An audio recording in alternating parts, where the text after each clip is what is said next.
When you're self-employed and supporting yourself, you tend to get a little obsessed by money. I think it's the nature of the beast. I don't think I'm the only person in the world like that, but it's what I want to talk about today. I am Cher, and I am a musician, and I have two businesses to support me. One is that I buy and sell used and rare books. The other is that I sew and I make handmade bags and stuff. Um, anyways, I don't want so horribly much. My goals are not that high. I don't want to have a store and employees. I've been there. I've done that. Don't need that again. That's too much stress. Anyways, um, all I want is to be able to pay my bills, have a little extra to have fun with, and a little extra to put away for a rainy day. That's that's not so much. Um, I have sold books for many, many years, and ABE is my biggest source of income. It just is. I've tried tons of other places, but ABE is where I make my money. They pay on Wednesday morning. They pay what you made the previous week. The week is Friday morning through Thursday night. I'm not exactly sure when the cutoff is. I tell myself it's at midnight, but I have no clue. So I can tell you at any time how much I've made so far that week with everything, ABE, everything added together. Since I'm used to that being my schedule, I've just added everything in on a Friday morning through Thursday night schedule, even if I do get paid early or late. Some places don't pay very fast. My budget is not complicated because my brain can't handle complicated. Um, Basically, I've added up what my expenses are, gone back and looked at bills and what I need per month, added in what I like over top of what I need, and divided that by 4. And so that's what I'd like to make in a week. Divided that by 7. And that's what I'd like to be making every day. It's a goal, anyways. So, I can tell if I'm ahead or behind. I have a total that if I make that much every week, I can get along. But it could definitely be improved on. Since both of my businesses are retail, selling things depends on the whim of the buyer. Um, Naturally, I do a bit better at Christmas time.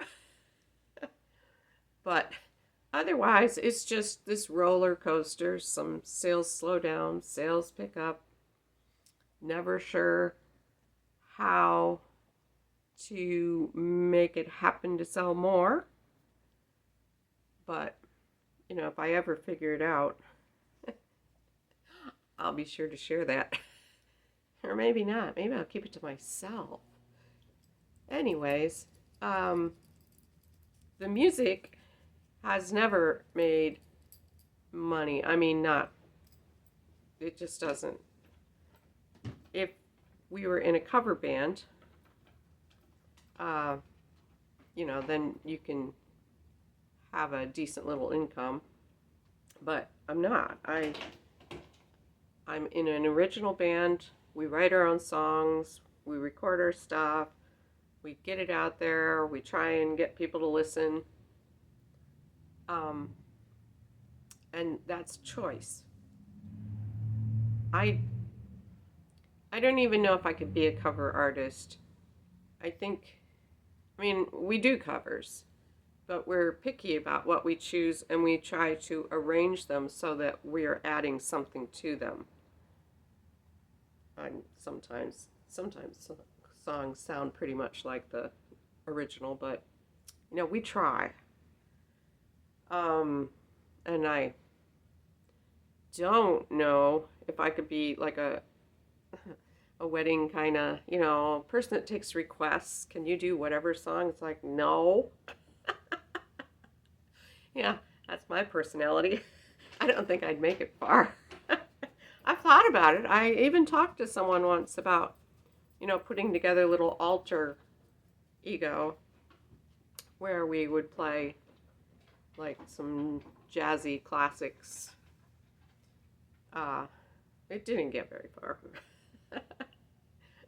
Any, yeah, I choose to have a business to support me that's not the music. I mean, lots of musicians will have the business of music that supports them and then their original, you know, artistic endeavors. But I prefer to have a totally different business to support me so I can do the music and not worry about it. And I can arrange my schedule by being self-employed. I can arrange my schedule around the music. Yeah, and that's what makes me happy. It wouldn't work for everybody. There have been times when the band was close to making it, like the infamous time when we were supposed to be going up to Detroit to play for a promoter, and there was a we were driving through like a blizzard, and our van broke down at the side of the road, and yeah, a highway patrolman stopped, and he offered to get us towed up to our gig. And maybe we should have done that. I don't know, but we kept thinking, how would we get home? Stranded in Detroit. There's my dog again. So yeah, we skipped the gig, and another band got signed and had hits. But that's history, and you never know. It could still happen. Hope springs eternal. I am pretending I don't hear the dog. I hope that you can pretend you don't hear the dog. He does this every time. So, trying to balance the work with sales, trying to judge how much you have to do to end result in, it's not like service industry where you're getting paid by the hour if your customer pays. But I mean, it's retail, so you're just hoping. I tend to play little games with myself, add up like at the end of the week, well, I made so many things and they could retail for this if they all sell. Or with books, books is kind of a up and down thing. You make a big buy.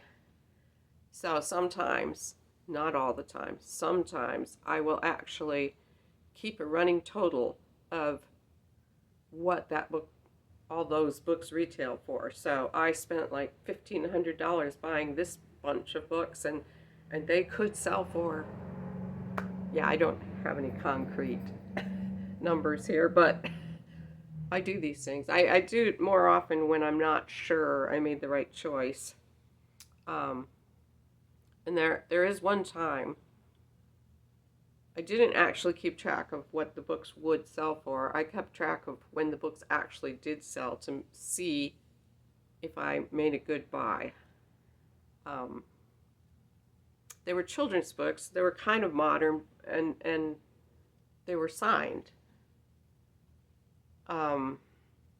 But because they were so new, and I'm sure I disappointed the lady with how little she felt I paid her, but for me, it was like a massive amount of money for something that I didn't have much faith in would sell fast, and they didn't.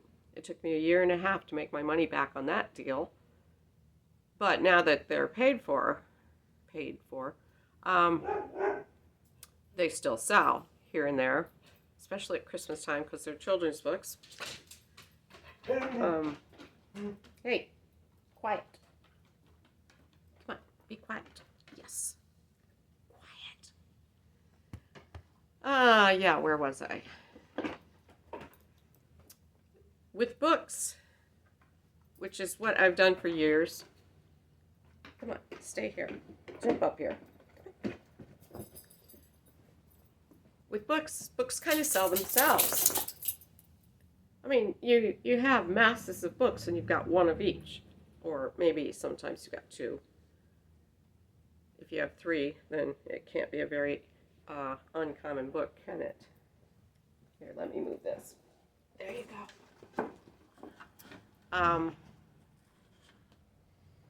Yeah, it's sort of a numbers game. The more books that you amass, the more you'll sell, which doesn't transfer to handmade items.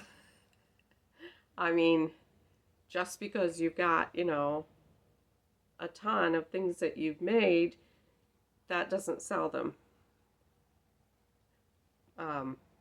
You have to market them, which is something that I am learning or trying to learn, trying my best to learn. So the book business is supporting me mostly. I was happy with what I sold first year. First year being serious. I was pretty happy with what I sold, but there's plenty of room to build. And am I making money? Am I making more than I'm spending? Nah, got a ways to go on that. I find myself, money-wise, I mean, I'm not very numbers oriented, so it's not like I've got, a calculator in my head always spinning. But I do share way too much about money. Like I've made so and so this week, or I've only made so and so this week. I'm going to starve. Or, I try to tell people when I'm doing well, just to balance it out so they don't think I'm starving all the time. Right. And it's not kosher. You're not supposed to be talking about money. You are not supposed to talk about, money is not a cool thing to talk about. The amount of money you have or you're making or whatever, even if it isn't that much. Okay, it's not cool to talk about it if you don't have much. It's not cool to talk about it if you've got tons. You're not supposed to talk about money. And I do. I can't help it. It's like, it's always there in my head. Like, how much have I made this week? I could tell you, but I'm not going to. Anyways, I find myself talking way too much about it. Most everyone I know, okay, let's just say everyone I know is not self-employed. So they don't understand. And I have trouble understanding their way of life as well. I just pay way too much attention to what's coming in and what's going out. I get kind of judgy with friends who, not that I know exactly what their income is, but it sure appears like they're spending way more than they're taking in. And I especially have no patience with people who lose their job or whatever, and they're all stressed. Because I'm like, well, why aren't you self-employed? Why didn't you plan for this? Why don't you have a side gig that you can turn into a main gig when you need to? I and yeah, it's like I live in this alien world here.